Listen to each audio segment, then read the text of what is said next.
He should have kept driving, but the dog in the smoke would not let him pass. The first thing Staff Sergeant Ethan Brooks sees is fire leaning across the old Cedar Hollow Bridge like a living thing, bright orange tongues crawling over blackened beams, while the river below catches the glow in trembling strips of gold. It is just after dawn in western Pennsylvania, the kind of cold spring morning where fog hangs low over the trees and every breath turns white before it disappears. Rain had fallen through the night, hard enough to swell the creek into a brown, restless current, and now steam rises where the heat touches the wet timber. Ethan slows his dusty Jeep at the bend, boots braced, hands tight on the wheel. He had taken this back road because the highway was closed for construction, because he wanted quiet, because after 12 years in the Marines, quiet still feels like something he has to earn. He is 37, tall, broad-shouldered, with close-cropped brown hair and pale blue eyes that notice everything before his heart has time to feel it. A faded olive jacket hangs over his gray t-shirt, and 2 dog tags rest against his chest, one his own, one belonging to a friend who never made it home. That second tag taps softly with each breath. Tin against bone, memory against morning. Then he sees him. A German shepherd stands near the mouth of the burning bridge, planted square across the road, as if guarding a gate no human is allowed to cross. His coat is dark sable, wood at the legs, smoke dusting the black along his back until he looks almost silver in the haze. He is lean but strong, ears high, amber eyes locked on Ethan's windshield with a focus too steady to be panic. Around his neck hangs a frayed leather collar with a small metal tag blackened at the edges. The dog does not run from the flames. He does not bark at the Jeep. He simply steps forward, blocking the lane, body tense, tail low, as if every inch of him is saying no. Ethan stops 20 feet away. The brakes whisper against gravel. For a moment, only the bridge speaks. Wood snaps. Heat pops. Somewhere deep inside the smoke, a strip of metal groans like an old ship taking water. Ethan lowers the window, and the smell hits him first. Wet ash, hot pine, gasoline from some vehicle he cannot yet see, and underneath it, something sharper. Fear. The dog barks once. Not wild. Not confused. A command. Ethan has heard that tone before from working K9s on base, from dogs trained to tell the truth when men cannot. He opens the door slowly and steps out, palms visible, voice low. Easy boy. The shepherd backs up 2 steps toward the bridge, then looks over his shoulder into the smoke. He barks again, sharper this time, and paws at the road. Ethan's eyes narrow. There is purpose in it. A signal. A warning. He reaches into the Jeep for the small emergency kit he keeps behind the seat, pulls out a flashlight, a wool blanket, and a half-empty bottle of water. His phone shows 1 bar, then none. The nearest town is 6 miles back. The nearest fire station, maybe 8. Too far for whatever is happening inside that burning throat of timber. What are you trying to show me? Ethan murmurs. The dog whines, low and urgent, then turns and trots toward the edge of the bridge, careful not to step onto the worst of the heat. That is when Ethan hears it. Faint, almost swallowed by the river and the crackling beams. A sound that does not belong to fire. A small cry. Then another. Ethan freezes. His training rises through him clean and cold, pushing away doubt, measuring distance, smoke, wind, structure, risk. The bridge is old, maybe 70 feet across, with guardrails warped by heat and boards already sagging near the center. Flames are worse along the right side, eating upward from beneath, while the left side still holds in broken strips. A pickup truck sits beyond the smoke, half hidden near the far end, its hazard lights blinking weakly like a heartbeat fading in daylight. Ethan cannot see who is inside. He only knows the dog can. The shepherd turns back, eyes burning brighter than the flames, and for one breath Ethan sees not just an animal, but a soldier without words, a soul standing between danger and the innocent. All right, Ethan says, more to himself than to the dog. We do this slow. He wets the blanket with the bottled water, wraps it around his left arm, then lowers his body against the smoke and starts forward. The heat presses against his face at once, dry and sudden, stealing the softness from the morning. Gravel crunches under his boots until the road becomes charred wood. The first board flexes beneath him. He stops. The dog steps onto the bridge ahead of him, light-footed, choosing each plank with impossible care. He pauses, looks back, waits. Ethan follows the path of his pause. One step, then another. Below them, the swollen creek rushes over stones, loud and indifferent. Above them, sparks lift into the fog like fireflies that forgot how to be gentle. Halfway to the first support beam, the shepherd stiffens and turns his head toward the left railing. Ethan sweeps the flashlight through smoke and sees a child's red backpack caught on a splintered board, rocking in the heated wind. His throat tightens. Not because of fear, because now the cry has a shape. Now the morning has chosen him. The dog lets out a soft, broken sound and presses forward, closer to the hidden truck, closer to whatever miracle is still breathing inside the smoke. Ethan touches the dog tag against his chest, feels the old name beneath his fingers, and whispers, "Not today. Nobody gets left behind today." The second board groans under Ethan's weight, not loud enough to break, but loud enough to remind him that the bridge is no longer a road. It is a question. Every step asks whether mercy is stronger than fear. The German shepherd moves ahead through the smoke, body low, paws careful, never more than 10 feet from Ethan, never far enough to disappear. The dog seems to know where the wood still holds. He does not choose the shortest path. He chooses the living one. Ethan keeps one hand on the left rail, though the metal is warm beneath his palm, and he angles his shoulder away from the worst of the heat.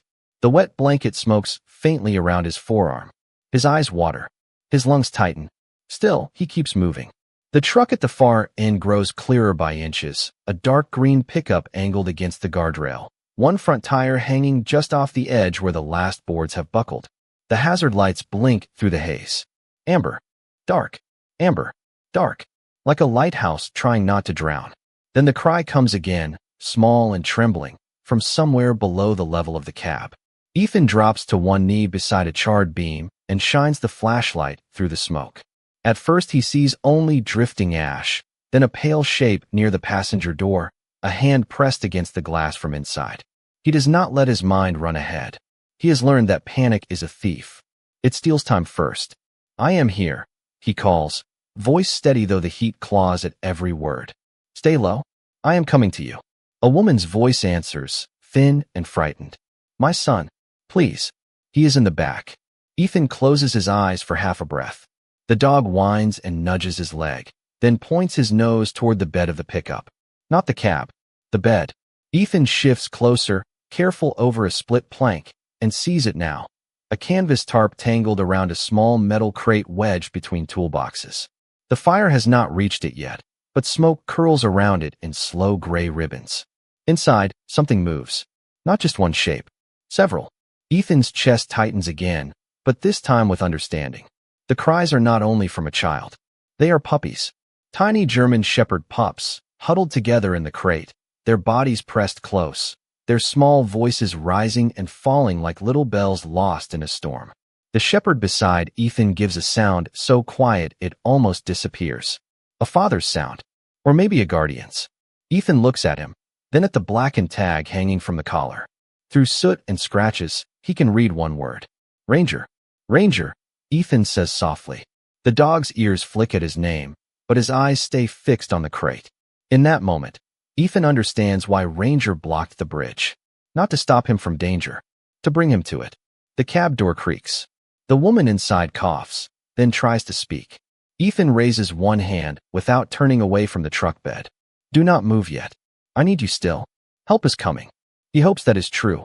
He has no signal, no siren in the distance. Only the roar of water beneath and the patient courage of a dog in smoke. He loops the wet blanket around his arm, reaches over the side of the pickup, and pulls at the tarp. It catches on a jagged bolt.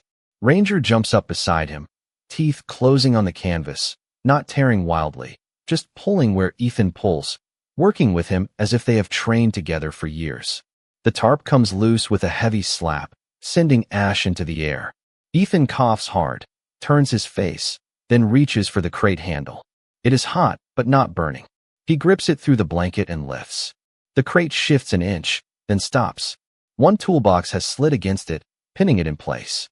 Ethan braces his boot against the truck bed, pulls again, and the bridge answers with a deep wooden crack beneath them. Ranger freezes. Ethan freezes with him. The sound travels through the boards like thunder underfoot. Somewhere behind them, a section of railing gives way and splashes into the creek below. The puppies go silent. That silence is worse than crying. Ethan's heartbeat slows in the strange way it always has during danger, not because he is calm, but because something older than fear has taken over. He removes one dog tag from beneath his shirt, the one that belonged to his friend, and tucks it inside his collar so it will not swing. Then he leans close to the crate and says, "Stay with me, little ones." Ranger presses his shoulder against Ethan's thigh, steadying him. The gesture is small. It is everything. Ethan grips the toolbox with both hands and slides it away 1 inch at a time. Metal scrapes against metal. Smoke thickens. The woman in the cab coughs again, and the child in the back seat begins to cry for his mother. Ethan looks toward the cab, then back to the crate. One rescue has become 3, maybe more. The impossible has a way of arriving all at once. Ranger suddenly lifts his head and looks past Ethan, toward the far side of the bridge. His body stiffens. His ears rise. Ethan follows his gaze and sees what the dog has heard before any human could. Through the fog beyond the trees, faint but real, a flash of red light moves along the road. Then another. A siren begins in the distance, low and far away, climbing slowly through the valley like a prayer finding its voice. Ethan lets out a breath he did not know he was holding. "Good boy," he whispers. But Ranger does not relax. He turns back toward the truck, eyes bright, urgent, pleading, because the lights are coming. But they are not here yet, and the bridge is still burning. Ethan pulls the toolbox free just as the siren grows clearer beyond the trees, but the sound does not comfort him for long. The bridge shifts beneath his knees, a slow, tired settling that runs from one support beam to the next. He feels it before he hears it, that deep wooden sigh of something old being asked to hold too much. Ranger feels it too. The German shepherd steps between Ethan and the weakest boards, not in confusion, not in fear, but with the quiet certainty of a creature that has made his choice already. Ethan grips the crate handle again and lifts. This time it moves. The puppies inside stir against one another, small bodies wrapped in smoke and trembling life.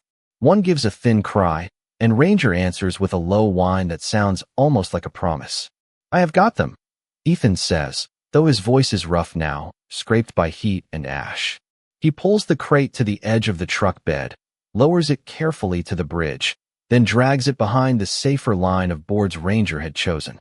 Every inch matters. Every breath costs. The fire is louder now, not wild, but hungry in the dry places beneath the wet surface, finding old tar, old oil, old splinters where the bridge has carried too many winters. Ethan glances toward the cab. The woman inside is bent low, one hand still pressed against the glass, her face pale in the smoky light. In the back seat, a little boy cries softly, the sound muffled by the truck doors and the river below. "Ma'am," Ethan calls, crouching near the driver's side. "I need you to listen to my voice. What is your name?" She swallows, coughing once into her sleeve. "Grace. Grace Whitaker." "Grace, I am Ethan. I am going to get you and your son out, but I need you calm. Can you reach him?" There is a pause, then the smallest movement inside the cab. His seatbelt is stuck. Ethan closes his eyes for 1 second. Not despair. Calculation. The driver's door is bent against the guardrail. The passenger side faces the worst of the smoke. The rear window is cracked, but not open enough. He looks at Ranger. The dog stands over the crate now, guarding the puppies, amber eyes darting between Ethan and the truck as though understanding that the family inside is part of the same mission. Beyond the bridge, red lights flicker closer. The first fire engine is still too far down the narrow road, forced to crawl around fallen branches and floodwater pooling over the gravel shoulder. Ethan can see men moving behind the windshield, but he knows distance lies in emergencies. Half a mile can feel like another country. He turns back to the truck. "Grace, cover his face with anything you have. A jacket, a blanket, anything. Keep him low." "Okay," she answers, and in that single word, Ethan hears a mother trying to turn terror into obedience. He moves to the rear of the cab, testing the frame, searching for a way that does not make the truck shift. The pickup gives a small roll toward the broken edge. Ethan stops instantly. Ranger barks once. Sharp. Warning. Ethan steps back, looks down, and sees the front tire hanging farther than before, slowly dragging the truck's weight toward the gap. The bridge is not only burning. It is letting go. Not yet, Ethan whispers.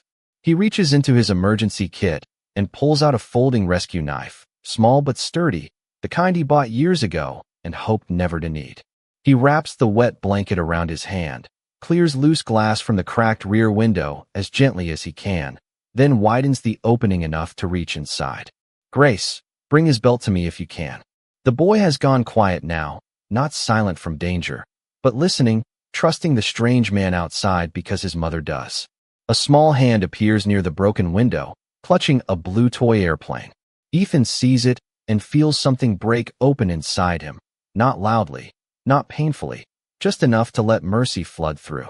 Hey, buddy, he says softer. You like planes?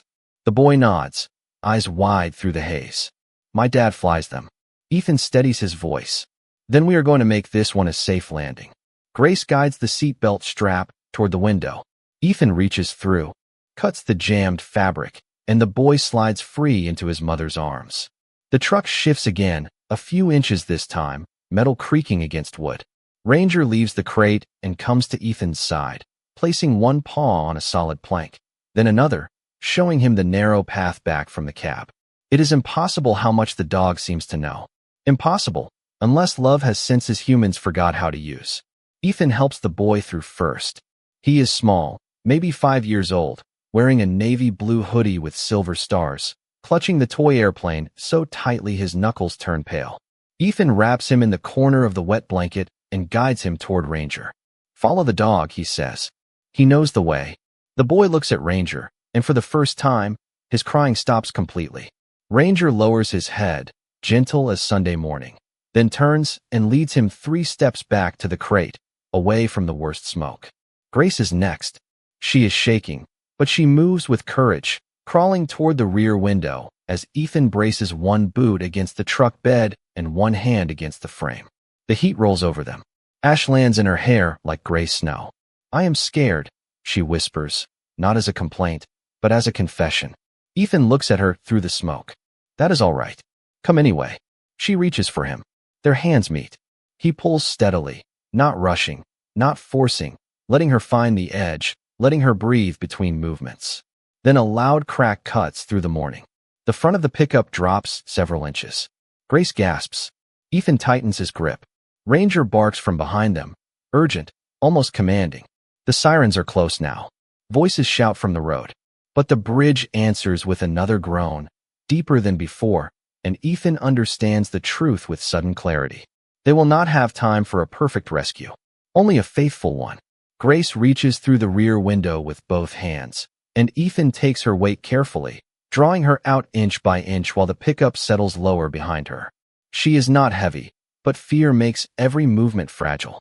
Her sleeve catches on a torn strip of rubber lining the window, and for one breath she stops, eyes wide, body frozen halfway between the cab and the smoke. Ethan does not pull harder. He does not shout. He leans close enough for her to see his face through the gray and says, "Look at me, Grace. Not the bridge, not the fire, just me." Her breathing shakes. The little boy stands near Ranger with the wet blanket around his shoulders, silent now, one hand resting lightly on the shepherd's back, as if that dark sable fur is the only solid thing left in the world. Ranger does not move away. He stands between the child and the heat, ears forward, chest lifted, a guardian carved from smoke and morning light. Behind him, the crate of puppies trembles softly, each tiny life pressed into the next. Ethan feels Grace's sleeve tear free at last.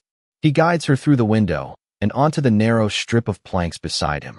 The truck gives another slow roll toward the broken edge, not sudden, not dramatic, just a tired surrender of wood and metal. Ethan takes her by the arm and turns her toward Ranger's path. Go to your son. Step where he stepped. Grace nods, tears cutting clean lines through the soot on her cheeks.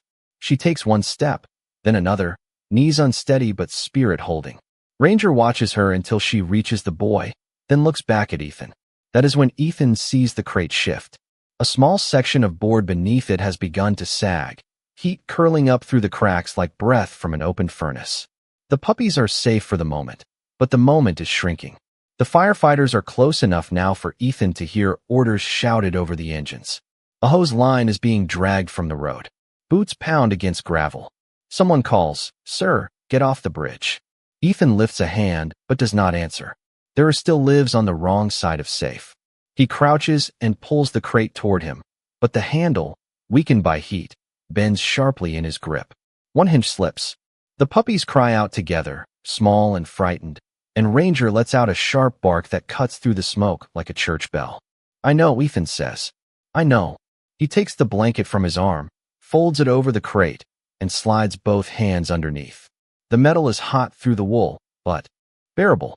He lifts slowly, his shoulders tense. His boots search for purchase on the damp blackened boards. Grace sees what he is doing and steps forward, but Ethan shakes his head. "Stay back." The boy whispers something to Ranger. Maybe please. Maybe help him. Maybe a child's prayer that has no grammar, only faith. Ranger turns toward Ethan and starts across the chosen path again. But this time, he does not walk ahead. He walks beside him, close enough that Ethan can feel the dog's body brush his leg with every step. It is not guidance anymore. It is courage shared by touch. 3 feet, then 5. The bridge groans beneath them. Smoke folds over the rail and hides the far shore. Ethan cannot see the firefighters now, only red flashes pulsing through the fog like distant embers. His arms ache from holding the crate steady. A puppy inside bumps against the side, and the smallest cry rises up to his chest and stays there. He thinks of the second dog tag tucked beneath his collar. Lance Corporal Matthew Hayes, 26 years old. Big laugh. Bad singing voice. Always said the world was worth saving because somewhere, somebody was feeding a stray. Ethan had carried that tag for 4 years, but until this morning, he had not understood why it still felt warm against his skin. Almost there, he whispers, though he is not sure to whom. The next plank breaks at the edge under his left boot, dropping just enough to twist his balance. Ethan stumbles. The crate tilts. Ranger reacts before thought can form, pressing hard against Ethan's knee, bracing him with his body. It is just enough. Ethan catches himself against the rail, chest heaving, fingers locked around the crate. For one still second, everything stops. The fire, the river, the shouting. Even the morning seems to hold its breath. Then Ranger looks up at him, amber eyes calm in the chaos, and Ethan hears the truth without words. "Keep going." Ethan adjusts his grip and moves again. One step, another. The smoke thins. The road appears. Grace is kneeling with her arms around her son, both of them wrapped in a firefighter's coat now, faces turned toward him. 2 firefighters stand at the edge, reaching but unable to step farther onto the failing boards without adding weight. "Hand it to me," one calls. Ethan closes the last distance and raises the crate. Strong hands take it. The puppies are carried onto gravel, into clean air, into the astonished silence of men who came prepared for disaster and found a miracle breathing under a blanket. Ethan follows, one foot leaving the bridge, then the other. Ranger steps off beside him. The instant the dog reaches solid ground, the section behind them drops with a heavy splash into the swollen creek. No one speaks. Not at first. The sound rolls away under the trees. Ethan sinks to one knee, not from weakness, but because his body finally remembers it is human. Ranger stands before him, smoke-streaked, trembling, still watching the bridge, as if counting every soul one last time. Ethan reaches out and lays a hand against the shepherd's neck, feeling the fast, faithful heartbeat beneath the fur. "You did it, boy," he says softly. Ranger turns then, not toward the praise, but toward the crate, where one tiny puppy noses weakly against the blanket and lets out a living cry. The first clear sound after the bridge falls is not the splash of broken wood, or the hiss of water meeting heat, or the shouted relief of firefighters pulling hose lines across the gravel. It is the tiny cry of that puppy beneath the blanket, thin as a thread, stubborn as dawn. Everyone turns toward it. Even the fire seems to quiet for a breath. Ranger steps forward slowly, his legs unsteady now that the work is done, his smoke-darkened coat rising and falling with each hard breath. The firefighter holding the crate kneels on the wet roadside and peels back the blanket just enough for clean air to reach the little ones. For puppies are curled inside, soot-dusted, trembling, alive. Their eyes are not fully open yet, their ears folded soft against their heads, their bodies small enough to fit in a man's 2 hands. Ranger lowers his muzzle to the crate and touches each one with his nose, counting them in the only language he knows. 1, 2, 3, 4. When he reaches the last, the smallest, he pauses longer. The puppy answers with a faint squeak and presses blindly toward the warmth of him. Ranger closes his eyes. Ethan sees it. The way the dog's whole body softens, as if the bridge, the fire, the fear, all of it was only the road he had to walk to reach this one breath. "They are yours," Ethan whispers, kneeling beside him. Ranger does not look away from the crate. Grace sits a few yards off wrapped in a heavy turnout coat, her son tucked against her side, both of them surrounded by paramedics who speak gently and move with practiced calm. The boy still clutches his blue toy airplane, but now his other hand reaches toward Ranger. "Is he their dad?" he asks, voice small but clear. No one answers right away. The question hangs in the smoke and cold morning air, innocent enough to make grown men look down. Ethan studies Ranger's collar again. The blackened tag says only his name on one side. On the other, half hidden by soot, are 3 worn letters. K9. Not a pet, then. Not only a stray. A working dog once, maybe abandoned after retirement, maybe lost in the storm, maybe carrying a past no paperwork could explain. Ethan rubs the edge of the tag with his thumb, and beneath the grime another engraving appears, faint but readable. Property of Hollow Creek Search and Rescue. His heart shifts. He was trained, one firefighter says quietly, leaning closer. That explains how he knew where to step. Ethan looks at Ranger. Training does not explain why he stayed. The words come out before he can stop them. They are simple, but they settle over the group like a prayer nobody planned to say. A paramedic named Laura kneels beside the crate and checks the puppies one at a time, wrapping them in small thermal blankets from her kit. "Smoke exposure, but they are breathing steady," she says. "They need a veterinarian now, warmth, fluids, and time." She looks at Ranger. He does too. At that, Ranger sways. Just once. Barely. But Ethan sees it. The dog who would not move for fire now struggles to stand on safe ground. Ethan reaches for him, one hand slipping beneath the collar, the other steadying his shoulder.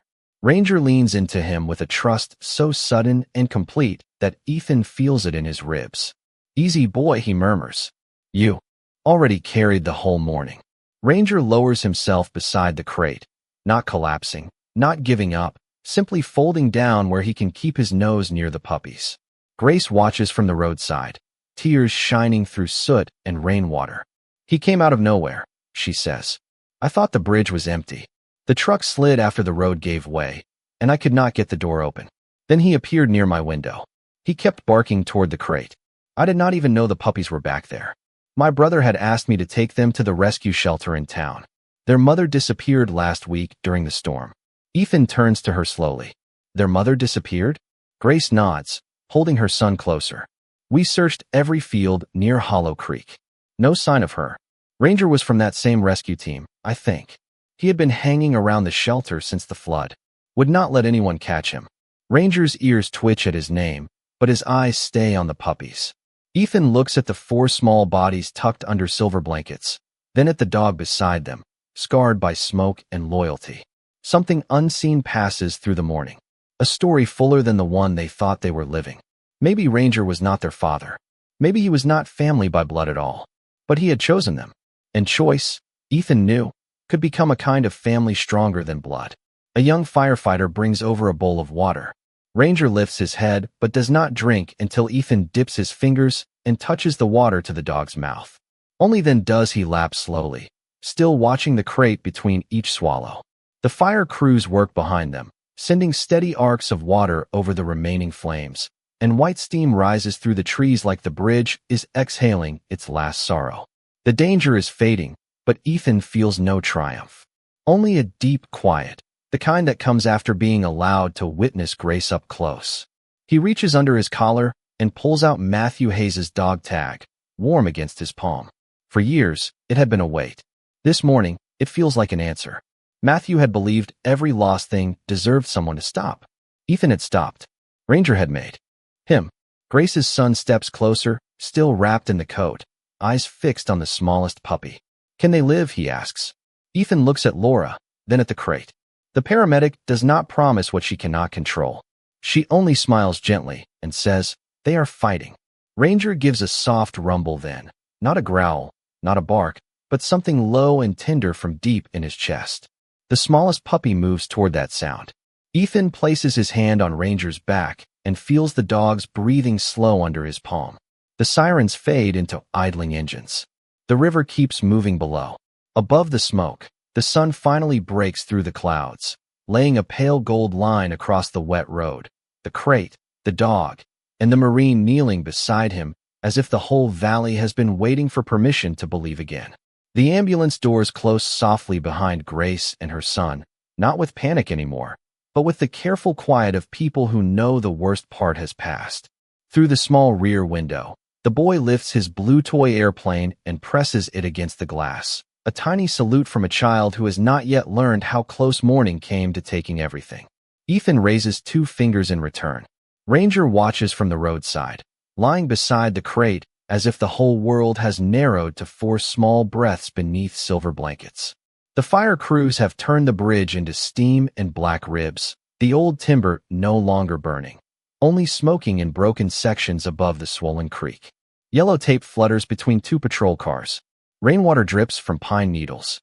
The air smells of ash, wet earth, and the bitter sweetness of spring leaves warming under the first true sunlight. Ethan should be answering questions. He should be giving his name to the deputy, explaining how he came upon the bridge, how the dog blocked the road, how the truck was found before the boards gave way. But every time someone asks, his eyes return to Ranger. The German shepherd is still awake. Too awake. His amber eyes refuse to close, even as his body trembles with exhaustion. Laura, the paramedic, notices it too. She crouches beside him and listens to his breathing with a stethoscope, one hand moving gently over his ribs. "He needs oxygen," she says. "And those paws need checking. No deep injuries that I can see, but he has been through too much smoke." Ethan nods, then looks toward the narrow road winding back toward town. "Where is the closest veterinary clinic?" "Hollow Creek Animal Hospital," a firefighter answers. 3 miles. Dr. Abigail Reed runs it. Best in the county. Ranger lifts his head at the word hospital, not because he understands the place, perhaps, but because Ethan shifts to move. The dog tries to stand. His front legs push once, then falter. Ethan catches him beneath the chest before he can sink fully down. No, you do not have to prove anything now." Ranger's eyes meet his, proud and tired, and Ethan feels that same old ache behind his sternum, the one he carries from barracks, funerals, late-night phone calls, and empty chairs at holiday tables. Some souls do not know how to stop serving, even when service is slowly breaking them. The firefighter brings over a thick rescue blanket, and together they lift Ranger carefully, placing him in the back of Ethan's Jeep with the crate of puppies secured beside him. Ranger's head turns immediately toward the crate. He will not lie back until Ethan sets one hand on the metal door and says, "They are coming too." Only then does the shepherd lower his chin to the blanket. Ethan drives behind the ambulance convoy through the wet back road toward Hollow Creek, slow and steady, while red lights fade ahead of him between the trees. The Jeep smells of smoke now, and dog fur, and the metallic tang of emergency that clings to clothes long after danger leaves. In the rearview mirror, Ranger's eyes remain half open. Every few seconds, the smallest puppy makes a soft sound, and every time, Ranger's ears twitch. Ethan keeps one hand on the wheel and the other near Matthew Hayes's dog tag, resting against his chest. "You would have loved him," he murmurs. Outside, the countryside rolls past in muted greens and browns, farm fences shining with rain, mailboxes leaning at the edge of gravel lanes, a white church steeple rising beyond a field of early corn. Everything looks ordinary. That is what unsettles him most. The world can look ordinary minutes after a miracle. Hollow Creek Animal Hospital sits beside an old feed store at the edge of town, a 1-story brick building with a faded blue awning and flower pots by the door. Dr. Abigail Reed is already waiting when Ethan pulls in, a woman in her early 40s with auburn hair tied back, fair skin freckled by years of farm calls, and green eyes that sharpen at the sight of the crate before softening at the sight of Ranger. She does not waste words. "Bring them in." Inside, The clinic is warm and bright, smelling of clean towels, antiseptic, and cedar shavings. A small brass bell above the door trembles as Ethan enters with Ranger in his arms. The dog is heavier than he looked on the bridge, all muscle and willpower, but Ethan carries him as if he is carrying something sacred. Abigail and two assistants move quickly around a treatment table, laying out towels, oxygen tubing, warm pads, and small bottles of fluid. The puppies are checked first, one by one, each wrapped and weighed, each tiny chest watched with reverent focus. Ranger refuses the oxygen mask at first, turning his head toward the table where the puppies lie. Abigail notices. "Put him where he can see them," she says. They lower him onto a padded mat beside the puppy station. The moment his eyes find the crate, he accepts the mask. Ethan kneels near his head, his hand resting lightly between Ranger's ears. "That is it, boy. Breathe." The room grows quiet except for the soft hum of machines and the gentle rhythm of human hands trying to help life stay. Abigail examines Ranger's collar more carefully and frowns at the old search and rescue tag. "I know this dog," she says. Ethan looks up. "You do?" She nods slowly, as if a memory has stepped out of the smoke and into the room. Ranger belonged to Hollow Creek Search and Rescue. He worked flood recovery, missing hiker calls, winter storms. His handler was a man named Owen Miller. She pauses, and something tender crosses her face. Owen passed away last year from heart failure. After that, Ranger would not settle with anyone. He slipped out of the shelter twice. The third time, he vanished. Ethan looks down at the dog, at the soot on his muzzle, at the worn dignity in his tired eyes. A dog who had lost his person. A Marine who had lost too many. For puppies who had lost their mother. Somehow, on a burning bridge in the Pennsylvania fog, all of those broken paths had crossed. Abigail continues softly. The shelter staff said he kept visiting the kennel where those puppies' mother had been kept after the storm. When she disappeared, maybe he followed her trail. Maybe he found the pups instead. Ranger's eyes close for the first time, but his ears remain angled toward the small warming bed where the puppies breathe under towels no bigger than washcloths. Ethan's hand stills on his fur. He understands now. Ranger was not only rescuing strangers. He was keeping a promise nobody asked him to keep. Outside the clinic window, the last of the smoke from Cedar Hollow rises beyond the trees, a faint gray line against the gold morning. Inside, one of the puppies lifts its tiny head and squeaks. Ranger opens his eyes at once. Ethan leans closer and whispers, "Rest now. I will watch them." And for the first time since the bridge, Ranger lets someone else stand guard. The room hums with the quiet rhythm of recovery, punctuated only by the faint beeping of monitors and the soft rustle of towels and blankets. Ethan kneels beside Ranger, one hand on his thick, smoke-streaked coat, feeling the steady rise and fall of the dog's chest. The puppies, now wrapped in warm towels, snuggle against each other, tiny noses twitching as they breathe the scented air of antiseptic, cedar shavings, and faint traces of wet fur. Grace sits on the edge of a padded chair, her son tucked into her lap, both of them staring at the animals with wide, unblinking eyes. The boy presses the blue toy airplane into Ethan's palm again, as if passing along a talisman that somehow connects all of them to the bridge, the fire, and the morning that changed everything. Ethan lets a deep breath leave his chest, finally allowing himself to look around the room with full awareness. Abigail moves gently between tables, checking each puppy, whispering encouragement, noting breathing rates, and adjusting. Blankets. She pauses at Ranger, her hands hovering over the fur. "He is exhausted but stable," she says quietly. You can see the tension in his shoulders. He does not fully trust that this is over, not yet. Ethan nods, understanding completely. The bridge, the fire, the river, the smoke. It all exists in memory now, but Ranger carries it still, stitched into his very being. Ethan gently runs his fingers along the dog's back, feeling the taut muscles soften beneath his touch. "It is safe now, boy," he whispers. Ranger shifts slightly, a low, contented rumble vibrating in his chest, yet he does not leave the spot beside the crate. The smallest puppy stirs, squeaking softly. Ranger nudges it with his nose, and it presses closer into the warmth of the blanket and the shepherd's shadow. Ethan feels a deep swell of something he has carried for years, a weight he has only just understood. The quiet miracle of loyalty, of choosing to serve others without question, of standing guard when the world tilts toward danger. Grace strokes her son's hair gently, whispering soothing words, and the boy reaches out a tentative hand toward Ranger. The dog lifts his head, amber eyes meeting the child's, and the boy smiles a tiny, triumphant smile, trusting the dog implicitly. Outside the large clinic window, morning sunlight filters through the thin haze, washing the walls in pale gold. The bridge is no longer visible, hidden by trees and mist, the fire reduced to smoke trails that curl and vanish into the sky. Ethan feels the weight of the morning press on him, the tension leaving in waves, replaced by a stillness that is more profound than any rest he has known. Ranger rises slowly, then sits again, keeping his gaze on the crate of puppies as if ensuring their safety even beyond what human hands can guarantee. Ethan leans back, his palms pressed together, feeling the warmth of dog tag against his chest, remembering Matthew Hayes and all the lives carried on small acts of courage.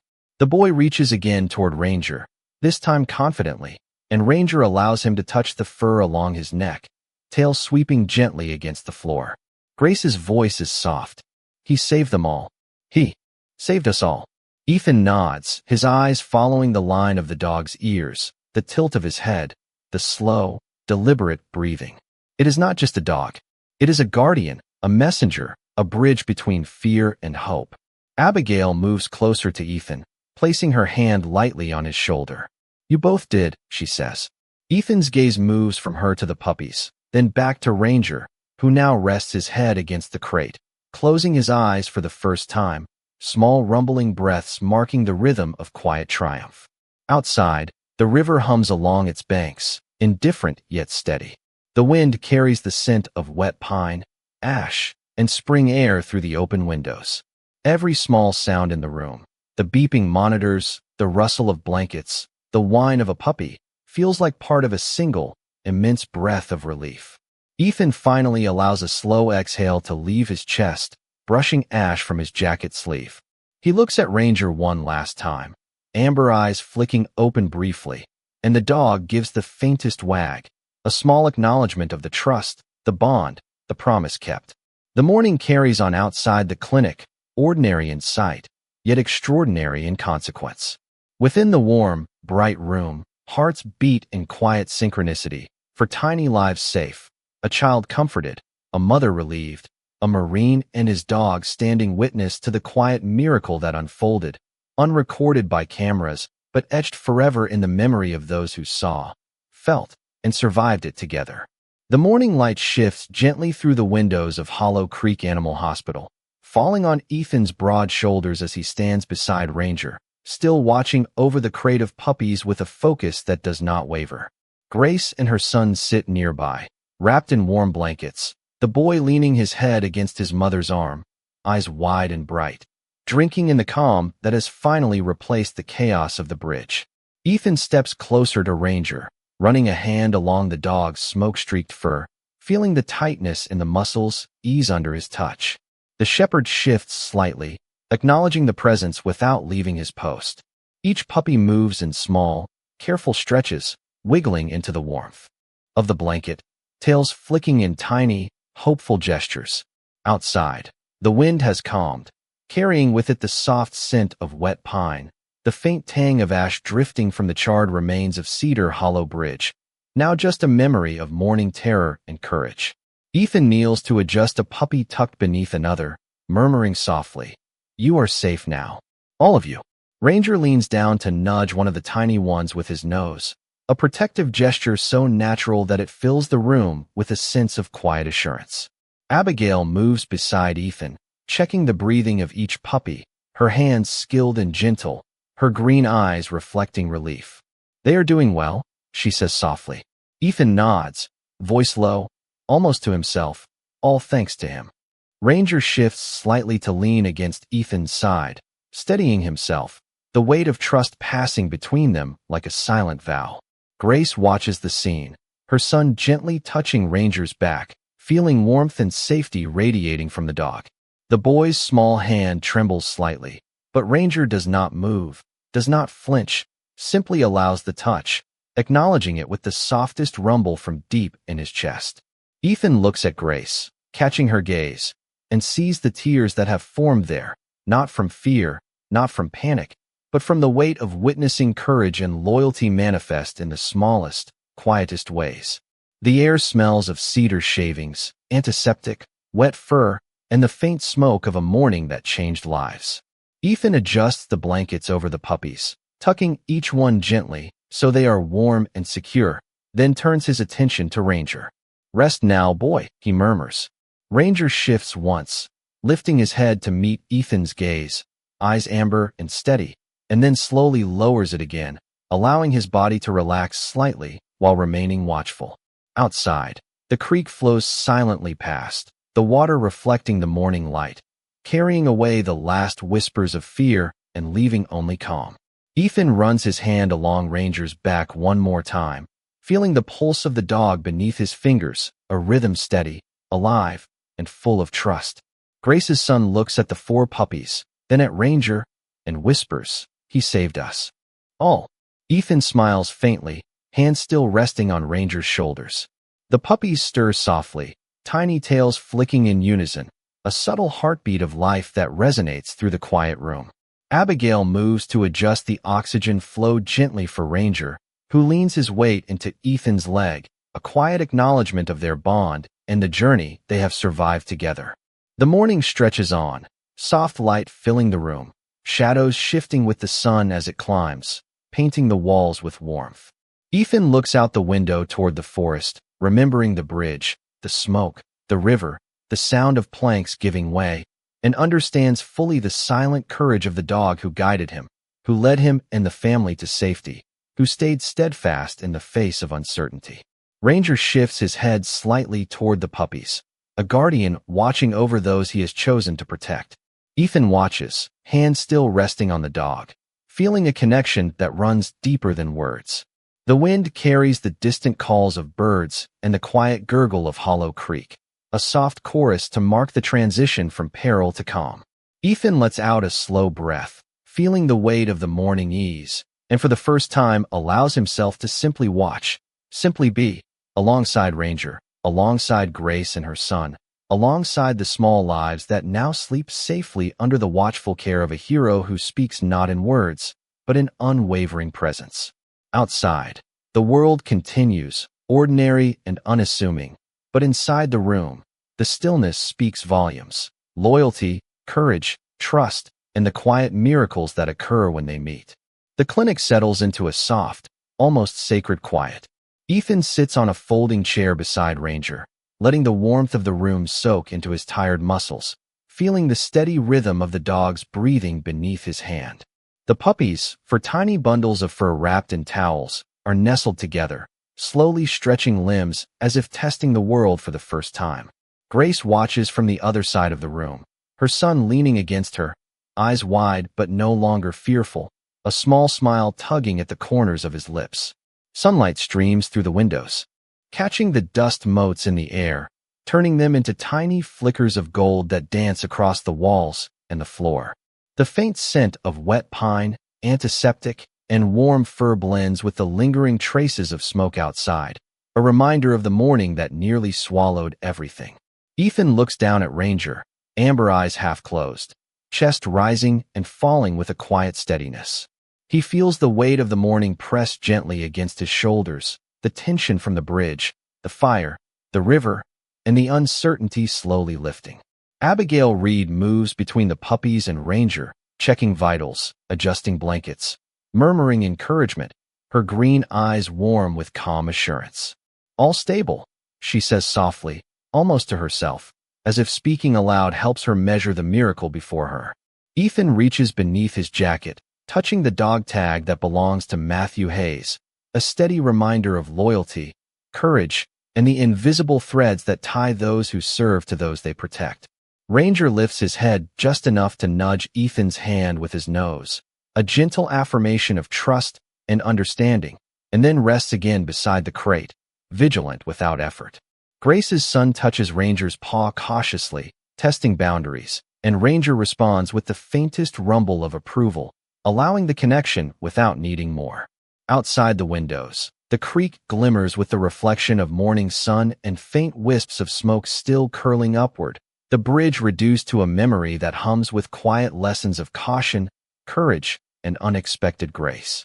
Ethan watches the tiny movements of the puppies, the rise and fall of their chests, the twitch of ears, the fluttering of tiny paws, and he understands fully that life, fragile and precious, persists even after the most uncertain moments.